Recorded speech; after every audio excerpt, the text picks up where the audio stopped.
Neste domingo a igreja celebra a festa de São Pedro e Paulo, duas colunas da igreja.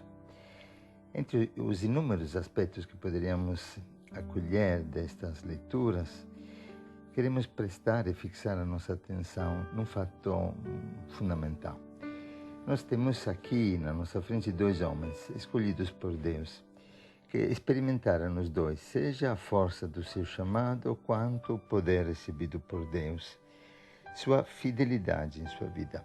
Mesmo experimentando toda a sua fraqueza, eles, por isso, fazem a experiência de um Deus que é fiel em todas as circunstâncias. Pedro, alicerce e princípio de unidade da igreja, e Paulo, que concebia a sua vida quase como que de um aborto. Se sentia claramente o menor dos apóstolos, mas na verdade foi o maior evangelizador da igreja nascente, que levou o evangelho até os últimos confins da terra. Os dois conscientes da força do chamado recebido, uma força que vem do Senhor. Assim como lemos na segunda leitura de Timóteo, segunda carta a Timóteo, capítulo 4, Paulo diz: "Mas o Senhor esteve a meu lado e me deu forças. Ele fez com que a mensagem fosse anunciada por mim integralmente e ouvida por todas as nações. E fui libertado da boca do leão. O Senhor assim me libertará de todo o mal e me salvará para o seu reino celeste." Como é importante na nossa vida termos esta consciência. Recebemos um chamado de Deus que é infinitamente maior de todas as nossas fraquezas. E este chamado que nos dá autoridade espiritual é um chamado que também não foge da comunhão, pelo contrário, se alicerça sempre na comunhão dos irmãos, como diz Paulo em Gálatas 1, quando conta do seu encontro com Pedro e com Tiago em Jerusalém. Nossa fragilidade, a consciência da fragilidade de Paulo e de Pedro, contrasta com a grandeza, então, de uma vocação e de uma autoridade que nos é dada no Senhor. Esta dimensão é uma dimensão que sempre acompanha a história da igreja, uma história que é caracterizada pela fraqueza, pelo pecado dos homens e pela fidelidade do Senhor, ao ponto que as portas do inferno, como lemos no Evangelho de Mateus 16, nunca prevalecerão sobre ela. E é fantástico perceber como esta palavra se tornou concreta na história da igreja e concreta na nossa vida pessoal. O Evangelho nos dá a chave para entender exatamente esta dimensão da graça de Deus. Fala, por isso, de uma chave que é dada a Pedro. O que é a chave? É algo pequeno, algo extremamente pequeno que abre um grande espaço.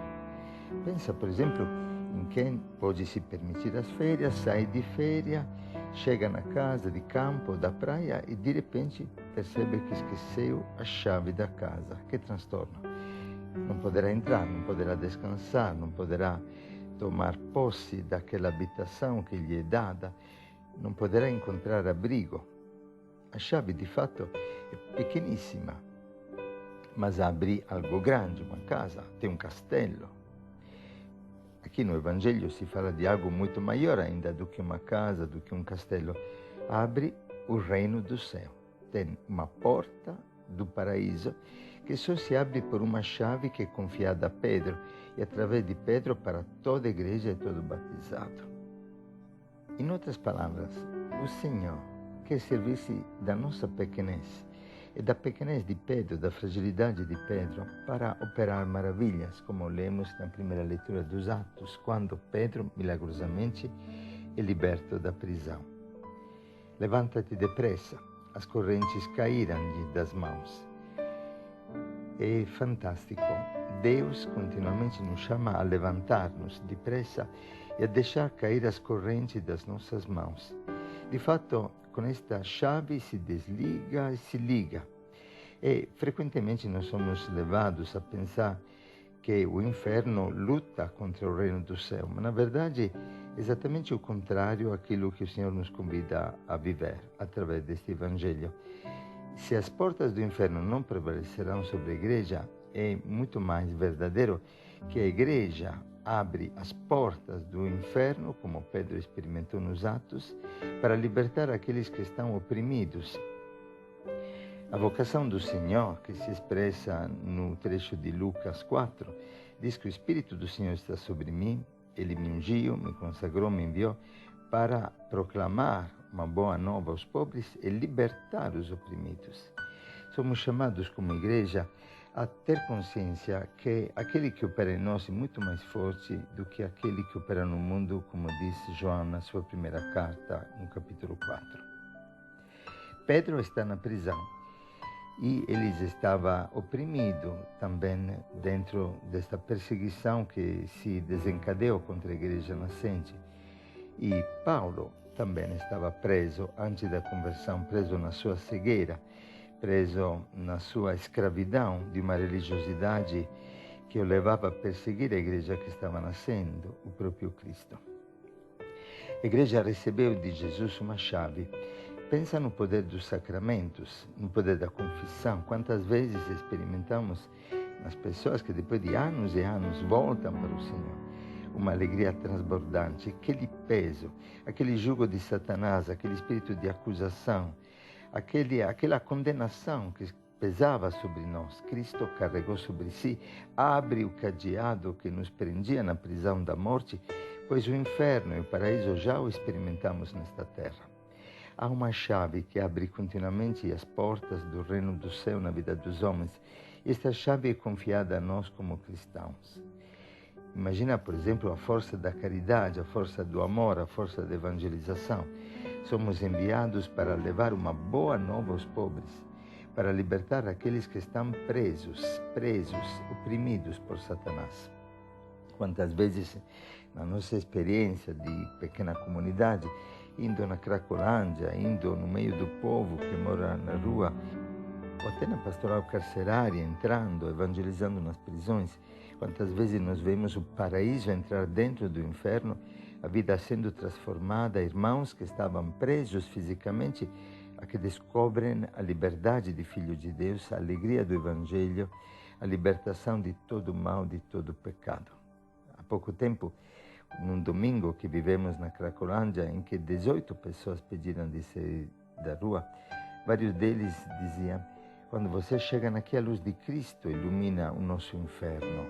E não teríamos força para sair desta prisão senão através da sua presença. Pois quando vocês chegam, quando vocês nos olham, quando vocês nos anunciam o Evangelho, as correntes caem. E só pela graça da sua presença nós percebemos que as portas do inferno são abertas e nós podemos sair ao encontro de Cristo. Obrigado por virem aqui. Nós precisamos da sua palavra, nós precisamos do seu sim.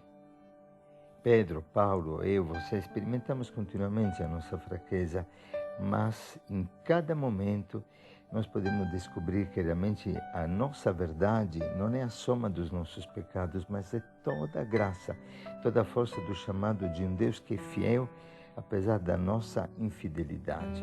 Ele permanece fiel. Qual é a chave, então? A chave para poder receber a chave para poder encontrar esta força, esta alegria, esta liberdade, esta experiência de um encontro pessoal que nos liberta da morte e nos torna libertadores, por nossa vez, da morte em que os nossos irmãos estão mergulhados. É exatamente conhecer a Cristo. Na medida que o Senhor nos convida e nos pergunta: quem sou eu para você? E nos convida a um encontro pessoal com Ele, a uma experiência íntima com o seu coração. Na medida em que nós conhecemos o Cristo, nós conhecemos a nós mesmos. Quando nós reconhecemos Jesus como nosso Senhor, é Ele que nos reconhece. Assim como Pedro experimenta: e vós, quem dizes que eu sou? Tu és o Messias. E respondendo, Jesus lhe disse: feliz és tu, Simão, filho de Jonas, e tu és Pedro. E sobre esta pedra construirei a minha igreja. Toda vez que eu reconheço o Cristo como meu Senhor, Ele me reconhece, me revela a mim mesmo, como diz São João Paulo II. É Cristo que revela o homem ao homem. É Cristo que revela a mim a sua dignidade. É belíssimo quanto lemos em Efésios, no capítulo 1. Paulo pede a Deus que conceda a nós um espírito de sabedoria e revelação. E diz assim: para que te conheça e que Ele ilumine os olhos dos corações, para que saiba qual a esperança do chamado que faz, a riqueza da sua glória, a herança entre os santos, a extraordinária grandeza do seu poder em favor de nós que acreditamos, conforme a ação do seu poder eficaz. Esta intimidade, este é o dom que temos que pedir. Jesus não quer saber o que o mundo pensa deles, o que os outros pensam dele. O Cristo me pergunta a cada momento: e você? Quem diz que eu sou? Na medida que eu entro nesta intimidade de um encontro pessoal, de uma experiência íntima com o Senhor, Ele revela a grandeza que está em mim, o chamado que está em mim. Ele realmente me revela no relacionamento com Ele. Por isso é fundamental, a maior graça que podemos pedir é poderlo conhecer, conhecer a Ti. Esta é a vida eterna, disse Jesus no Evangelho de João, que conheçam a Ti, o Pai, e o Teu Filho Jesus. Essa experiência que viveu, por exemplo, Maria de Lourdes da Guarda, uma santa mulher que viveu aqui em Salto e que faleceu no ano 1996, que ficou por 52 anos completamente paralisada na cama. Mas o rosto dela, a experiência dela era uma experiência de quem irradiava uma presença que habitava no seu coração. E mesmo nestas condições, sem poder se movimentar, ela gerou 250 grupos de enfermos que descobriram até na enfermidade a liberdade, a alegria que só Cristo pode dar. Não há prisão, não há enfermidade, não há pecado, não há nada que possa nos impedir de experimentar o poder eficaz da graça de Cristo, que deseja que o conheçamos pessoalmente e que possamos experimentar na nossa vida com a luz que ilumina os olhos do nosso coração, o poder que nos habita.